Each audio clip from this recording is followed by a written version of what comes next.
Hello and welcome to the Movie Bunker podcast. It's me, Chris. Me, Matt. And we have guests. Yes, we do. We have two guests, two for the price of one. Welcome to the podcast, Louise, Owen and Sam Clements. How the devil are you? Hello. Hello. Thank you for having us. We are very good. Good.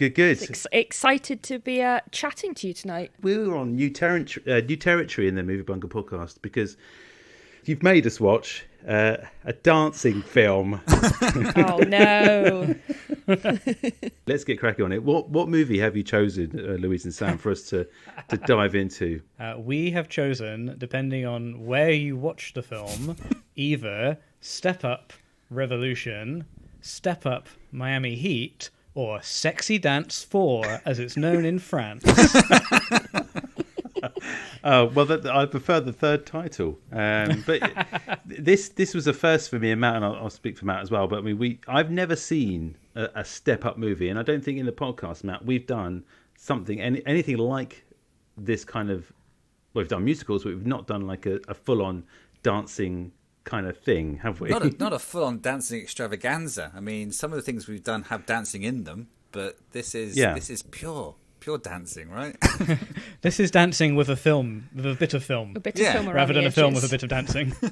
I'm kind of glad to hear that. I feel like it's a good choice in that respect because a lot of people do just write off dance films. Yeah, I mean, it definitely is a genre that I think will appeal to a certain type of person. Now, I was that type of person many years ago because I used to little nugget of fact for you. I used to want to be a professional dancer when I was about 7 or 8. That was my dream, and so there's elements of this will really hit it for me and spoke to me. What happened, Chris? Hold on, we have to unpick this a little bit because I've known you a good long while. I've never even seen you caress a dance floor, let alone come springing in from the sides. Well, it's kind of, you just kind of grow out of it, don't you? You kind of, and I think some people don't, clearly. I put on too much weight. Okay, that was the real reason. I couldn't do the moves that I wanted to. I felt ashamed, and so that's kind of where it all went downhill for me. And also, it was a different time. We're talking about the 80s, and so But then you watch Step Up 4, yeah. And now you've been training, and you've got some auditions coming up, and whoa, there you are, you're on the telly. Yeah. This has opened up a whole new world for me. I feel so seen again. But I'm not taking my shirt off just yet. Okay, let's do some administration. Let's talk about how this movie did when it came out. And we always go to Rotten Tomatoes and IMDb for the kind of ratings to see how much of a splatter this was. So IMDb, which is always the good one because it's a bit more of a forgiving rating on IMDb, but this got a 6.4, which is low, but actually that's not bad though. Not bad For IMDb. It's not bad. Yeah, it's probably one of the highest ones in terms of IMDb, but the real kind of register is on Rotten Tomatoes in terms of audience score. Sorry, in terms of the tomato meter, the reviewer score, it was a 41%, which is an absolute splatter. But the audience score is a very respectable 68%, which is why you're here, I'm guessing. It is indeed. And We are the 68%. We are the 68%. Not quite the revolution movement that you're looking for, right? Ha! The other useful metric is box office, and this film made some money. Like it's not a stinker. It's in profit. It sort of quadrupled its budget on release. That's pretty good going. Yeah. How much did it cost to make, Sam? $33 million. How much did it make at the box office? $140 million. A smash hit. Why? I mean, they did go on to make a Step Up 5, a Sexy Dance 5, but the franchise stopped after that. And I argue they should still be making sexy dance films now in 2021. But Sam, they are. Step Up 6. They've made Step Up 6. Yeah, I guess just for the Step Up novices out there, the franchise is basically dead. But weirdly, there's a Chinese film called Step Up 6, which some of the producers on this are involved in, and it sort of smacks of the Step Up films were hugely popular in China. Maybe the 140 million mostly came from Chinese audiences, so somebody bought the rights to the name and is now sort of making a Chinese sort of spin-off. But it's Step Up 6. They are acknowledging the previous Step Up films. So it's almost like a Tokyo Drift. Yeah, why wouldn't you? Because if you're making $100 million a movie, then surely you just keep churning these things out. That's bank, right? I'm all for it. I'd have a Step Up film a year if I could. Well, it's kind of like it's pardon the pun. It definitely has legs, doesn't it? I mean, this Hey. But these are quite cheap films to make, though. Like, I mean, as you've experienced because you've watched them before. There's no real stars in them. You get a load of dancers, doing sort of dancing work for day rates. The directors are all music video directors, and they are lit like television. But it all works. The magic's there when you put all those ingredients together. It is hard to see where the 35 million quid went, right? It's like, where did that money go? I bet a lot of it went on licensing the music. Probably, yeah. And the rest was on the dancing cars. Yes. Well, they were very good. But I wanted to ask you both, really, why this movie? Because of all the turkeys out there must be a reason why you're drawn to this particular one in the franchise. Yeah, I mean, like, when you guys first asked us to come on, my immediate reaction was, oh, burlesque, but of course it's been done, because that is an absolute classic bad film.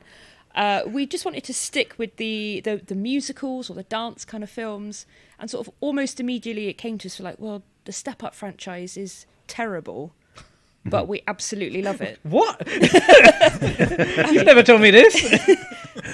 I thought you'd love these films. I do. I mean, I can think they're bad, but still absolutely love them. I think you're right. They are feel-good films. I mean, there's 5 of them in the series, which was cut short in 2014 or so with Step Up All In. But yeah, it's a really, I think it's sort of the little franchise that should never have been a franchise.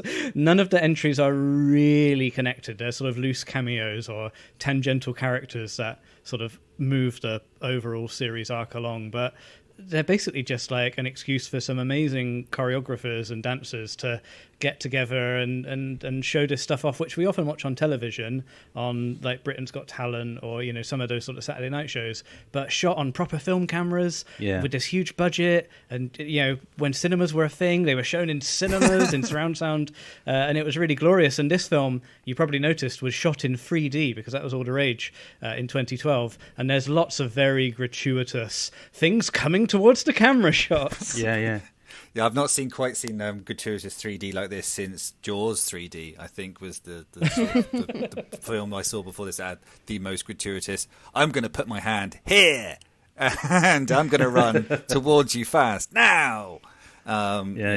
Very 3D. In this film, there's a dollar bill at the end of one of the dance numbers, which floats towards a CGI dollar bill that floats into the camera. And I imagine audiences at the time were like ducking out of the way of this giant dollar bill. Of all the things, I mean, surely they could have just thrown a pair of spats or something. Matt, Matt, tell me what you thought of this. We haven't actually probably had a conversation about Step Up, and we tend to go into the podcast recording having not really kind of spoken to each other about how what the experience was like. So for me, no, you go first, Matt, because the question was directed at you. It's not all about me. Matt, what was your first impressions of this? Well, I like yourself, not seen any of the Step Ups previously, so I came in this fresh. It was like a really long pop video, right? That they tried to weave some kind of plot for it, but just gave up at one point, I think, and then just decided to have more dancing on there. It's I don't know how I felt. I mean, the thing I felt whilst watching it was like body shamed.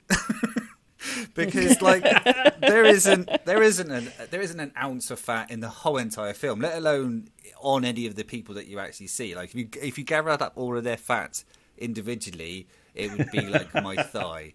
And so I didn't feel seen. Watch this. I felt like I should probably never go to Miami.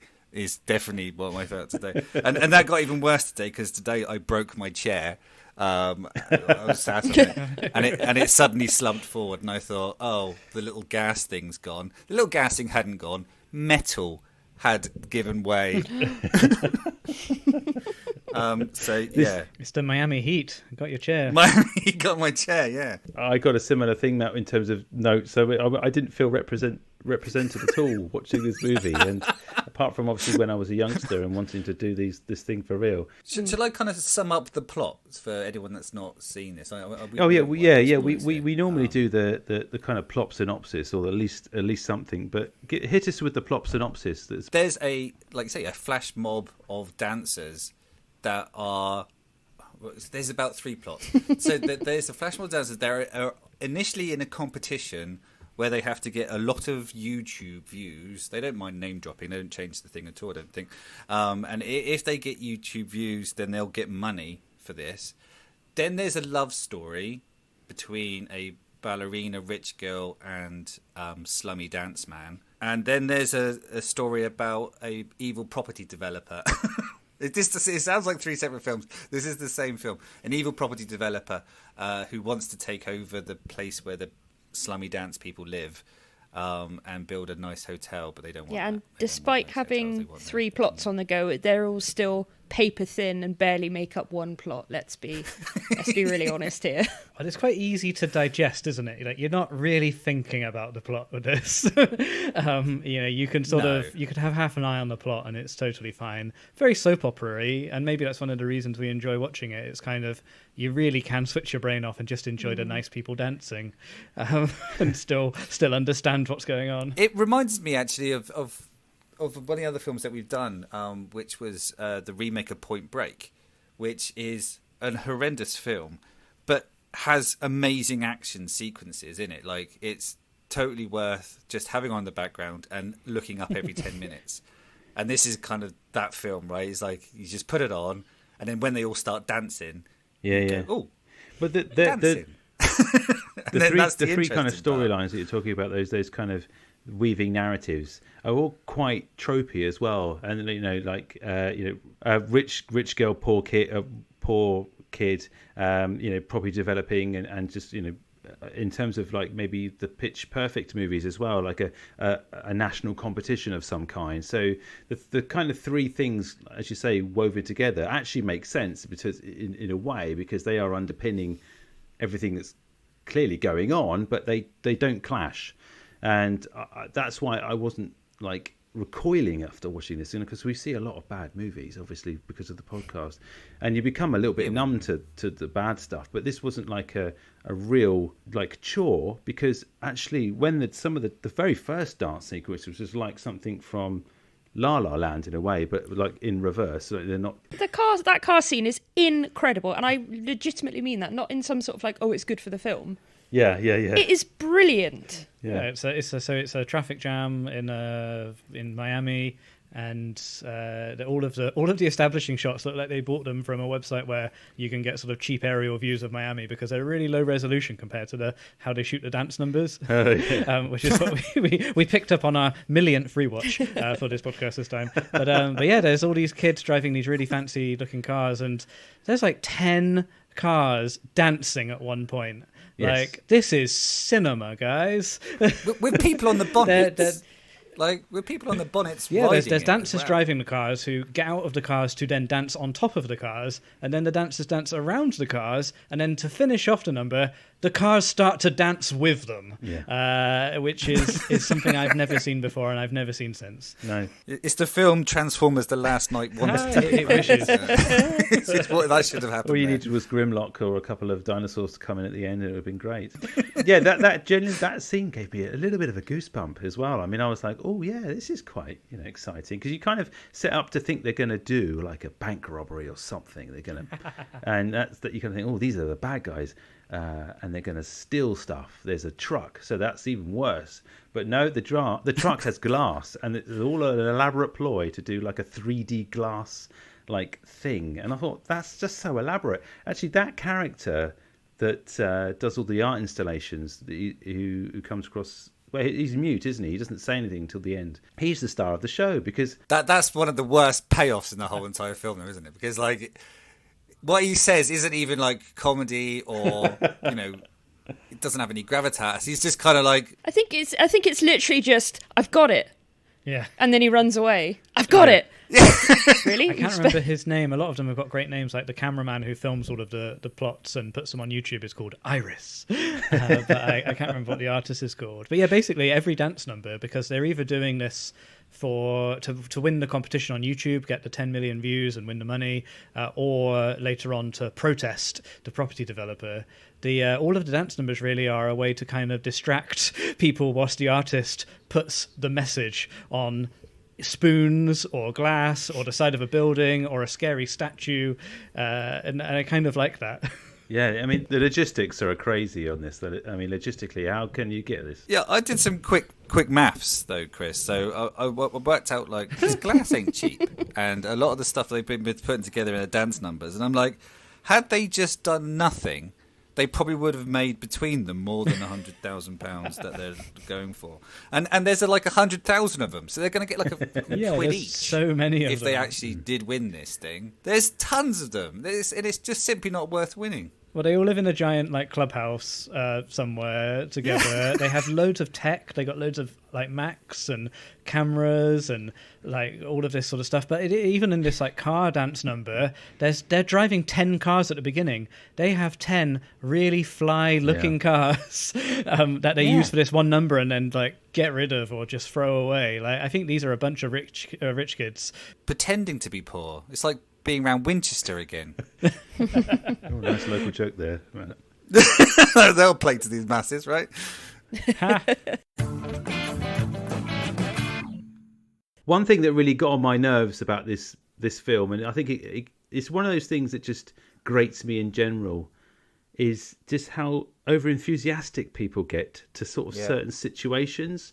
And I think once I kind of noticed it in this movie specifically, it kind of, at the very beginning, it kind of grated on me throughout every kind of flashmob sort of section that happened thereafter, is that bystanders and the general public that get drawn in or inconvenienced by this big commotion, lights and dancing and traffic stopping, just seem to whoop and holler and get so excited, jump up and down. They're crazy. They almost wet themselves with excitement. And just there's not enough representation of people that are just generally really unhappy and disgruntled about not being able to get on with their day. And I think it's just, maybe it's an age thing for me, but I think people just got very excited very quickly and no one questioned the logistics of what was going on around them. Do you know what I mean? The biggest one for me was the art museum thing, or the art gallery thing, where they orchestrated this flash mob in the art gallery, where they actually put dancers in makeup or like camouflaged in front of the paintings.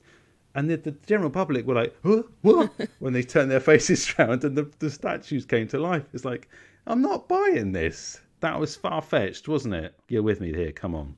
We did pick up on that yesterday when we were rewatching it. It was really like that sort of weird disconnect between the reactions of people in the audience. You can sort of see their faces going, oh, that's quite interesting. But the actual noise is like a crowd of thousands going wild. Yeah, the filmmaking is poor with some of the Foley and the extra sound effects. But I think the response, we were sort of saying, like, you know, what would you do if you were in the art gallery at this like lavish gala opening and then all of these, you know, sort of kids dressed in makeup that looks like the art things come to life. And I think in the art gallery, you would probably just think it's part of the show. Like, it's an opening night. They're going to want to do something that kind of wows the crowd. I wouldn't be so mad at that, because all of these encounters, when they pull a dance heist, end with the police being called for some reason. And I feel like in the art gallery, you'd let it go. In the restaurant later on, I feel like that is annoying. If you did just come to the restaurant, you want to have a nice dinner, and then like these kids are dancing on the table and someone's made a sculpture out of spoons. So is the premise of the art gallery, though, that they were there before the people came there and just stood very still? So they've been there for weeks. That is implied, isn't it? It is implied that or did they sneak in and just kind of like slowly move in front of the picture? They don't. I mean, the film doesn't doesn't worry itself too much about logistics, but they do for the art gallery scene show, because one of the members of the crew is a DJ who plays these like super cool remixes of whatever for them to dance to, and she gets a job doing the music for the art gallery because the curator's like, the last DJ we had was terrible, play some nice music for us. But that does her as a DJ who, and that seems to be her first shift as the DJ when all of her mates show up. Like, is she the one who got them the keys to sneak into the gallery? Is it in that dance as well where there's definitely someone dressed up as security, or is that in the restaurant? Because there's definitely scenes where people seem to be members of staff at wherever they're doing their thing. Yeah, I noticed that. Yeah, there is. I can't remember where it is, but maybe that's what they do at every job. They have people posing as members of staff and security. Maybe this film takes place over a course of months. Maybe they didn't want to worry us with months of prep. Yeah, well, it does seem to accelerate, right? Because like when the love interest is introduced and she's brought along to the mob, like they have the main, who's the main guy? Well, not the main guy, the guy that does. So we got Sean, played by Ryan Guzman, who carries on into Step Up 5, and then we've got Emily, played by someone who does not. So Eddie is the guy that doesn't trust. Right, he's like, Eddie, yes. Oh yeah, I mean, he's the best mate who gets pushed out. For he goes to him like, hey Eddie, we need another girl dancer, and he's like, no way, and she's like, oh, and they kind of go like, oh go on, and he's like, fine, you're the lead. Yeah, that whole scene's crazy because when you've seen the clubhouse by this point, which we've said before has like hundreds of people in it, and they come in going, I found this girl who can dance, we need another girl dancer, and like, really? How many do you need? There's already about 10 of them, right? We've got our 86th member, we can finally pull off the museum heist. And can you imagine the rest of them going, oh, well, this time I'm going to be lead. This time is definitely mine. Like, there's been 86 other people ahead of me before now, but this one's mine. Who's this? Who's this coming in? Oh, they're going to be lead. Fine, I'm going to leave. They could have said anything, like, oh, she's a classically trained ballet dancer, and oh yeah, we need a ballet dancer, but no, we just need another woman. Just any woman. There's one cast member here that I'm desperately trying to find in true kind of podcast professionalism, is the father, the tycoon that's taking over. Peter Gallagher. Yes, the recognisable one. The recognisable the famous one. So what? And I was thinking, what's he been in? Is it Desperate Housewives, or what have I seen him in? Lots of stuff. You've seen him in Burlesque before. Burlesque. Yeah. Is it? Yeah, he's Cher's ex-husband in Burlesque, who co-owns the club with her. So he's always sitting there looking moody because he wants to sell and Cher wants to keep it for art's sake. So yeah, he's usually involved in films in some sort of property owner capacity. Okay, Louise, I'll go to you first. I want to ask you, sell this movie franchise. I'm putting you on the spot as well. Sorry about this. To anybody like me and Matt that have not seen any of these films before. Do you enjoy going to the cinema to be entertained? Yes. What is more entertaining than a load of young people dancing around, having a great time? They look good. They're in Miami. They're trying to save the club. Yeah, got to save the club. Got to save the club. You haven't really got to think about it. You're just here to have fun. Yeah, they're hot. Hot people dancing in a hot place. I mean, that's the it. title for the film. Hot people dancing in a hot place. Yeah, that pretty much would sum it up, right? That should be the plot points. They just used to be dance films. You go back to the 40s and 50s. They were basically singing and dancing films. Yeah. And they don't really make that anymore. So it's just really interesting to see like the evolution of those sorts of films have now really turned into these dance movies. Yeah. Yeah, I mean, it's the closest to that musical and variety sort of show, which was natural, I guess, to put a camera in front of it and capture it. And then it got so big in the 30s with the Busby Berkeley style musical numbers. And it feels like a crazy comparison to say Step Up 4 is like a BuzzFeed Berkeley musical, but it kind of is if you think about it. There's hundreds of extras. There's all those elaborate set pieces we were talking about. Like this is the modern classic musical. Yeah. So yeah, I think it is sort of the way the musical genre is, and I know it sort of goes in peaks and troughs. Like lately, the Jukebox musical is really popular and doing a biography of a famous musician. But 10 years ago, all the dance shows were all the rage. What was that group that were really big in the UK? Diversity. It was like that sort of time, wasn't it? Where like Diversity were on all of the ITV programs, and there was a British dance film franchise around the same time called Street Dance, which had probably some of the members of Diversity in. But it was just popular. They were cashing in on this popular sort of craze. But it's a long-standing cinema genre. Yeah, I think this film serves another purpose as well, because I think this film is a very good way of deciding if you've turned into a grumpy old bastard or not. Because I think the people that find joy in this film haven't quite made it to the world of grumpy old bastard.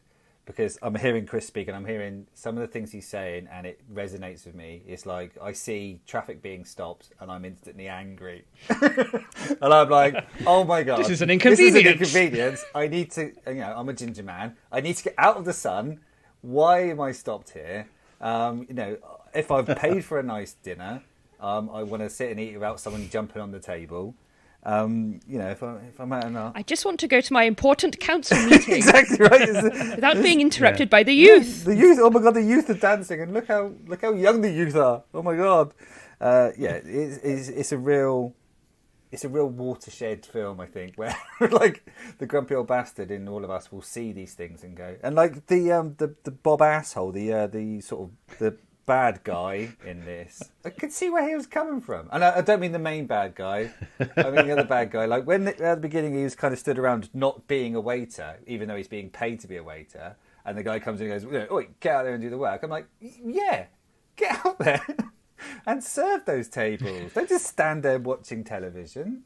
I'm not paying you to watch television. Yeah.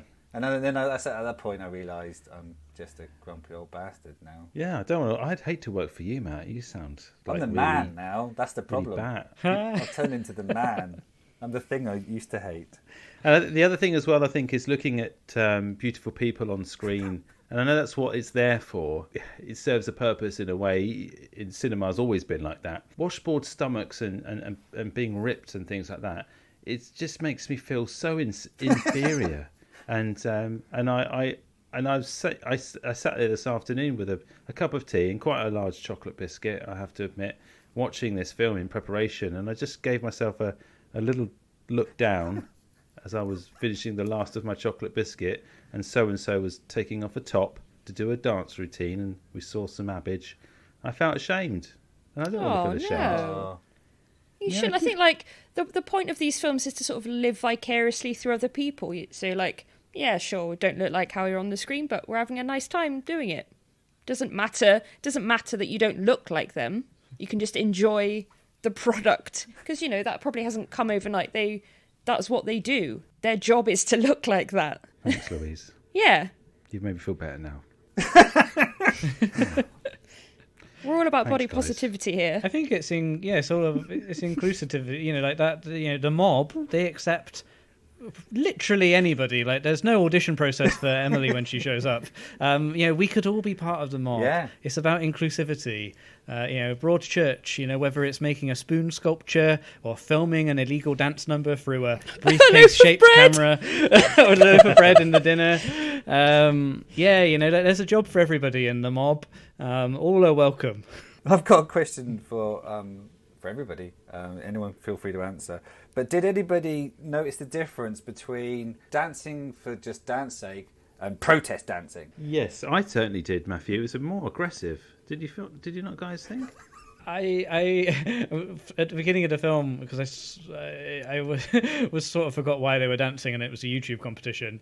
But it sort of makes more sense when they're dancing in protest than the YouTube competition, I think. So maybe they have more of a purpose in those later dances. I did notice during the when they disrupt the swanky property drinks dinner, and they all come in gas masks. It gave me a real Dark Knight Rises, Tom Hardy as Bane kind of vibe there. It really felt like he was there to sort of eat the rich and take these clowns down. And it felt quite violent. I mean, I guess they get in terms of the narrative of the film, they get arrested at the end of that dance number. Our two leads do, and that's kind of their ultimate low, isn't it? So they have to sort of take stock of what's gone on, and do they want to carry on doing this, and then they do come back for that final dance number, which is like 7 minutes long, where there's hundreds and hundreds and hundreds of dancers on the side of the docks. It's so good though. It's so good. That is genuinely a serious. Is there other people? It's a from serious other high ones, point, though? I think. Is that what there is? Oh yes. Yeah. So like we sort of mentioned before, they don't.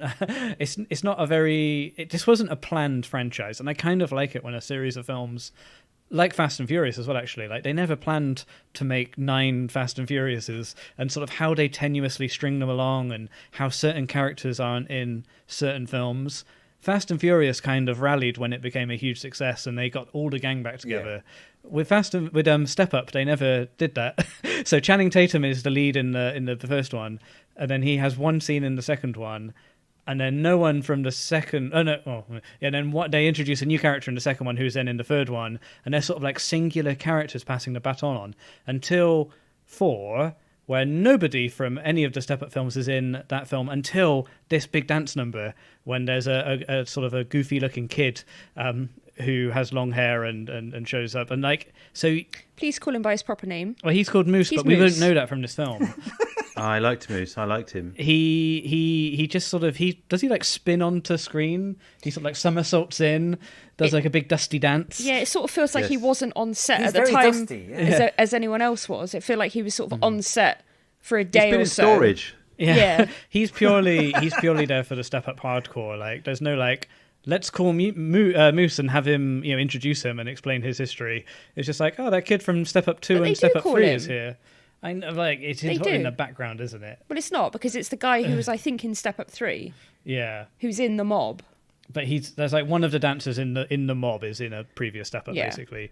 But it's like, again, nothing is really introduced or set up for first time viewers. It's just like, if you happen to have seen those films, here's a fun Easter egg for you. But I was saying, like, when we were watching it, like, if you haven't seen any of the other films, when Moose shows up and they really focus on this dancer who we've not seen throughout this entire movie, audiences are just scratching their heads like, what's this guy But about? also, before him, there was that female dancer that turns up and does a bit of thing on her own. And then before her, there was the, like, robot policeman. They are also from previous Step Up films. So there's a few sort of dance cameos, and I think that's just sort of like, we will need this final dance in Step Up 4 to pull out all the stops. So we'll get some cameos in from previous movies, and then Step Up 5 is all cameos from previous movies. They get people from every single Step Up film back for Step Up 5 there. So I think this is sort of laying the groundwork for the all-star show that's about to come in the next one. Well, that's what I'm watching tonight. Hey, it's on Netflix. It's also like 90 minutes long. Wow, that's it. Good night. Right, that's it. I'm off. Louise and Sam, have you got anything you'd like to add in terms of the defence before we make a decision in terms of where this is going? I feel like this film is a literal work of art, including the dance scene that's set in an art gallery where the art comes to life. I feel like it's really inventive. There, I feel like it was a great launch pad for the actor Ryan Guzman, who went on to star with J-Lo in The Boy Next Door, a really sexy erotic thriller. Laid the groundwork for his stellar career. I think the music, it's all about the dancing, isn't it? I think this has got some of the best dance scenes committed to film over the last, over 10 years or so there. And it's a shame the director never sort of went on to do any other movies. He sort of primarily works in TV now. He should have won the Oscar like Damien Chazelle did for La La Land. I think it peaked too soon. Louise, how about you? Anything else? I just think it's a really joyous film.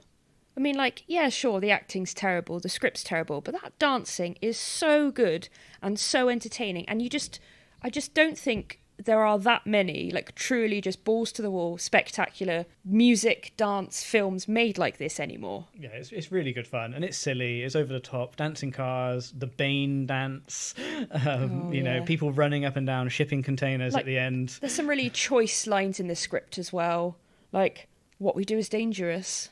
Is it? But it just adds to it. Just like the whole thing is just so earnest, but it works. It's like a good earnest. If it didn't take itself seriously, it wouldn't be half the film it was. If it was knowing, I think it would just completely fall apart. Well, yeah, I'll just add that I enjoyed the dancing, and the bits in between didn't really hold my attention, but it took me back. As I say, it took me back to my early formative years. 7-8-year-old. Yeah. Flashbacks. And to dancing, and inspired you to get back into it. Wow. Stevens Dance Centre will be getting a phone call on Monday as I'm saying I'm coming back. Motion, ocean, I'm in. Let's do this. And they'll be like, yes, you're in. We've still got your framed photograph of you up on the wall, Chris. Well, Matthew, we'll make a decision. It's only polite that obviously as guests of the podcast that the film is saved and not sacrificed in the bunker, and it gets released out of the bunker up into the general public, and everyone should enjoy this. I think it would be really harsh if this was the film that we stopped letting our guests release it from the bunker. Actually, no, not this time, not on my watch. Is this going out into the world?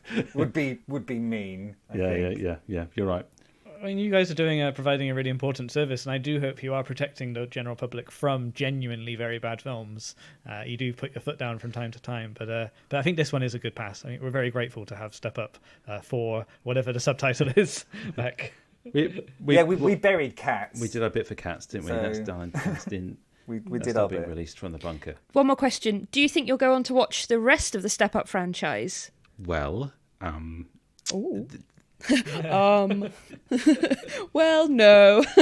The problem with your question, Louise, is it's coming at 5 to 10 in the evening, and right now I don't think I could handle just that level of energy. But I can recommend doing what we have done once with a group of friends, and that was to watch all 5 in one day. What the hell? It's doable. Yep. There's some all-time lows and some all-time highs. It's doable. Oh my goodness, I don't think I could ever look at myself in the mirror again. So's walking on Lego doable, but you wouldn't choose to do it. It starts off really fun. It's like eating like McDonald's all day. Starts off really fun. You really questioning your life choices around the middle, but then it becomes fun again by the end when you get onto the McFlurries. Yeah. Do you find yourself when you did this just body popping to the fridge just to get a drink and just dance, just coming into everyday things, like instead of going out to shake a hand, say hi, like a few days after, just going into like a robot shake? I do tend to dance around the flat for a couple of days after watching dance films. I can imagine. Yeah, it would be very hard to let go. Guys, thank you so much. It's been brilliant. Thank you for having us. Yes. It's always, I'm glad we could induct you into our Step Up Club. Thanks very much. Just always pleased to bring more people into the franchise. Feel that Miami heat. Where can we find you on the old interwebs, Sam and Louise? I'm on Twitter at Sam_Clements. Louise doesn't believe in Twitter, but our podcast that we make, the 90 Minutes or Less Film Fest, does, which is important, and that's on Twitter at 90min Film Fest. And you can listen to the podcast wherever you get your pods, wherever you're listening to this, I suppose. That would make sense. Just search for 90min Film Fest and have a look, have a listen. Can I also very quickly plug our other project? Yes, please do. Oh. Yeah, go. If you go to our website 90minfilmfest.com, we also have another podcast called The Holiday Season, all about the Nancy Meyers rom-com The Holiday, which is sort of sporadic at the moment. Well, that might be more, I guess, on a theme of the movie bunker in a way. I don't know if anyone's ever selected Nancy Meyers as The Holiday. It feels like it's bunkerable. Yes. But yeah, I love this film unashamedly, and we've dedicated a whole podcast to it. And it only comes out at Christmas, like the film The Holiday. Yeah. Well, we'll stay clear of that one then for you, so we don't want to steal your thunder. Right, well, Matt, should we do our ending? This is always not as good, is it, our ending? Our endings are never as good as our guests' endings. Well, if you guys like the Movie Bunker podcast and want to support us, then you can find us on Twitter, Facebook and Instagram. Just search for the Movie Bunker Podcast. And if you like what you hear and you want to leave a review, that'd be great. And also, a 5-star review is better. You can buy us a coffee on our Ko-Fi page, which is in the show notes. That's always helpful as well. And we've got a website, Matt, haven't we? What's that called? This is your bit. This is the bit I wait for all week. www.moviebunkerpodcast.com. And you do it so well. Thanks again, Louise and Sam, for joining us. Thank you very much. And thanks for joining me, Matt. Thank you. See you guys later. Bye. Bye.